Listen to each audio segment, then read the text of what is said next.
Hi,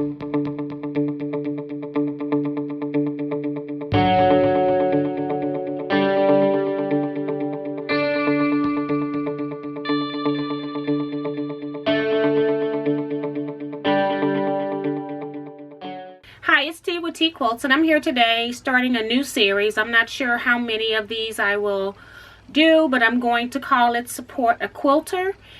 I had a quilter come to my quilt guild to give a presentation. Her name is Ochterbeck, and she has a new book out that's called Cut and Shuffle Quilts. So I will show you the book here. And what she does is she actually takes frame blocks and then she slices and dices them and create additional blocks from them. Some of the blocks are determined by color value, others are not. And then you can make some blocks where they're your regular block, and then some of them may be your reverse blocks. So I think it's a very creative and clever technique. I actually have a lecture that I call Things That Disappear, and I do presentations on particular things like this. So I was very impressed and happy when she came to the guild, and as you can see, I purchased her book. On her blog, she also has patterns that she sells as well, and she even has a free pattern online, and that's what I'm here to talk to you about today. Her blog is called The Colorful Fabricaholic blogspot.com, and I will put that down below. It's called The Colorful Fabricaholic.blogspot.com, and she has online a blog called the Frame 9 Patch Tutorial. And so I have kind of downloaded the pattern, and that's the quilt pattern. And actually you start with framed blocks that you cut and shuffle, as her book is titled. So I have already done steps to this process. I will not be giving you any instructions on like the actual piecing that she's already have in her pattern. I want you to go over to her blog, and I will put the link below so that you can go get the instructions. There's a part 1 and a part 2 to the tutorial. So I have printed the information that I need and have the instructions that I have been using for my project. So that's what I want you to do. However, I do have a few tips and things that I did different that I will be showing with you. So I am going to just point the camera down and show you where I'm at in the process. So for the quilt online, she has you start with 9 fat quarters, and she goes through a whole series of information about how to select fabrics for your project. So I'm not going to really go into that. I will just explain to you how I selected my fabrics, and then I'll just flip through the pieces a little bit just to show you what I have. The first thing that I did was I picked a focus print, and then from that focus print I just pulled colors out of this colors from other fabrics from the colors that were in this focus print. So this focus print has pink, light and dark, and a medium. It has green, a light, a dark, and a medium. And then it has sort of a tealy or sky blue, and it's in a medium and a light. So what I did is I wanted to make sure that I had all values represented in the quilt top. So I pulled light and dark and medium of the values that I had. So this is one block here, and then she explains how you match up your fabric, so I'm not going to really go into that. But I have, so this is 2 fabrics here, then this blue one in the frame, or any of the frame fabrics, will be the next one added in. So she tells you to start with 9. I wanted to make a quilt that had 12 blocks, but I also added in an extra one just so I could have a little bit more variety when it came time to putting my units back together. So I'm actually using 13 fabrics instead of 9. So I'm just flipping through to let you know what my color plan is. I also added in another print that had all of the colors in it, just because I didn't want to have that one piece of fabric be a focal point only in one particular place. So I did go back and add another print. And then the rest of my prints are kind of tone on tone.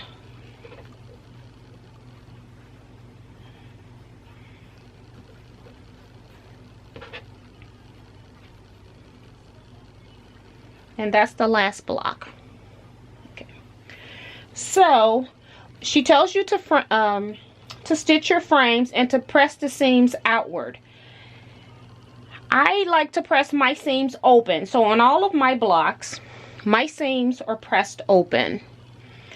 I prefer that whenever I'm cutting blocks and doing any kind of shuffling, I like to have the option of making sure that everything is nice and flat and I don't have very bulky seams when I go to do that. So now that I've done that, I am going to cut my block units according to her instructions, and when I've done that, I will come back with my next step. I'm back with all of my blocks cut into 9-patch. Remember, we're doing the frame 9-patch block.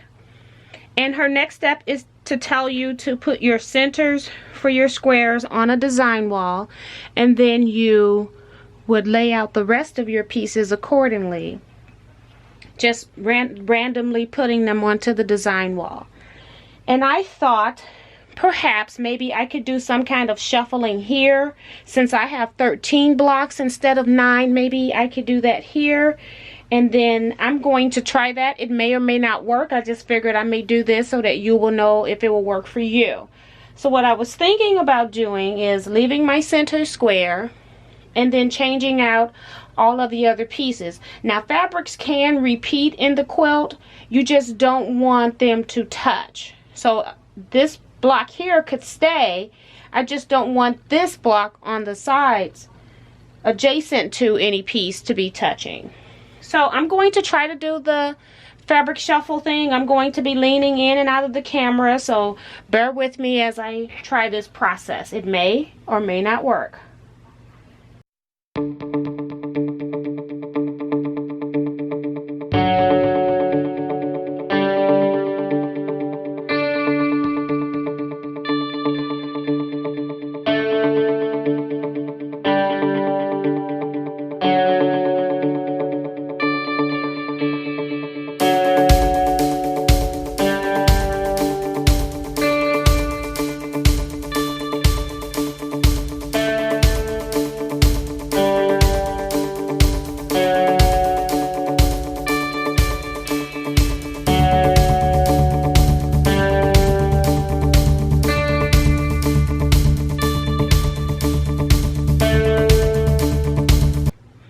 So it looked like I was able to lay my block out, and the only time I do have the center fabric with one repeat of the fabric, and I'm sure that I could change this because I have 13 pieces of fabric, that I could probably make it so that something else repeat, but I'm not comfortable with that. So I have no exact same block units showing.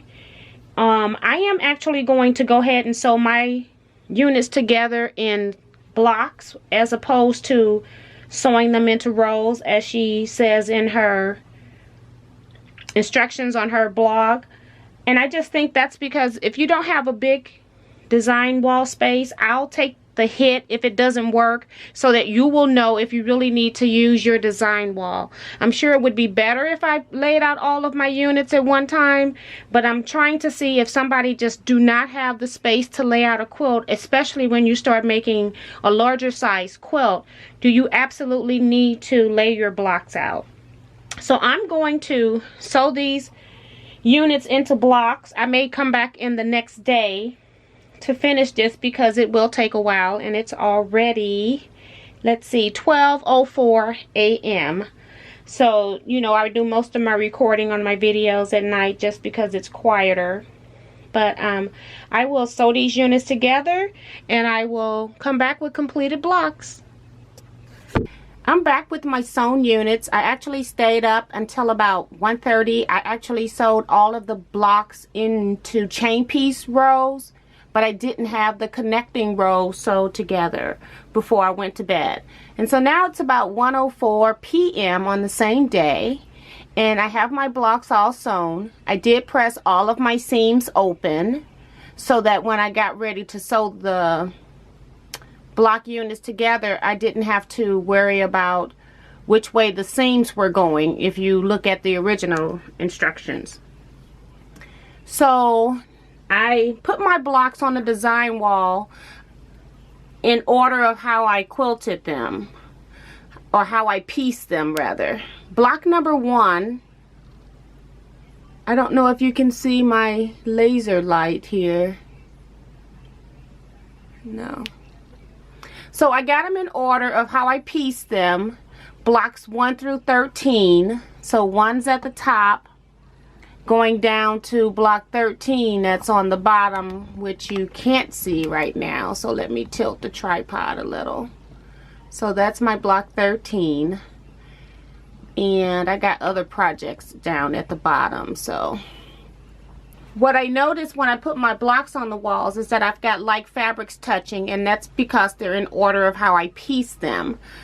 Right here is the intersection between row 1 and row 2. And if you look across that row, you will see that I have the same fabrics touching. Now, one thing that I can do, if I don't have a print that will be upside down, I can just flip those blocks maybe upside down. Like this print here in the center is an ornament, and so I need to keep that hanger at the top. So that's not a block that I can switch upside down. So another option is that I can try to flip out row 2 blocks, switch them with row 4 blocks. So I'm going to do that, and then I'll come back and show you that result. Okay, I have now switched out my blocks, and they look okay in the intersections between rows 1 and 2. But what happened is, down between intersections of row 2 to 3 and 3 to 4, is that these blocks now have touching fabrics that are touching each other in the far left corners of the blocks. So, and the same thing happens down here in this row. I've got touching fabrics. So what I'm going to do now is that I'm going to randomly adjust these blocks.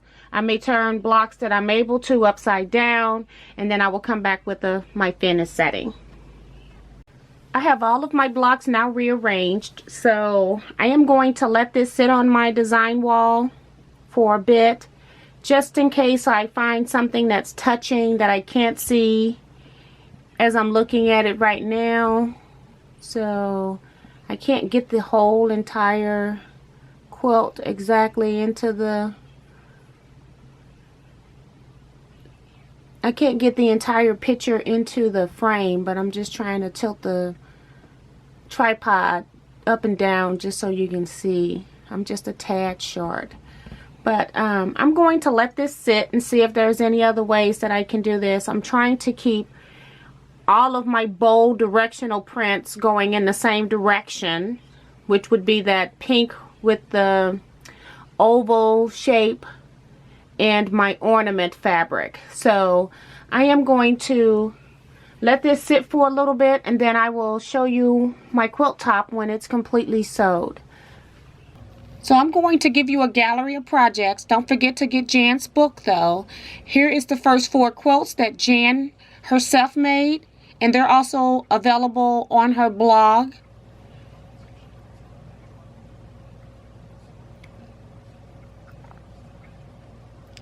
So here's Jan's last quilt, and then coming up next will be my quilt top that I started with 13 fabrics, and I have 13 blocks as well.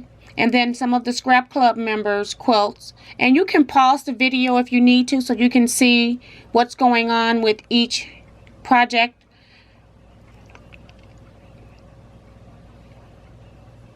And then this is the last one here from the Scrap Club projects. We'll have more next month, but I wanted to get this video done. So don't forget to like, comment, and subscribe to my channel, and I'll see you next time. Bye-bye.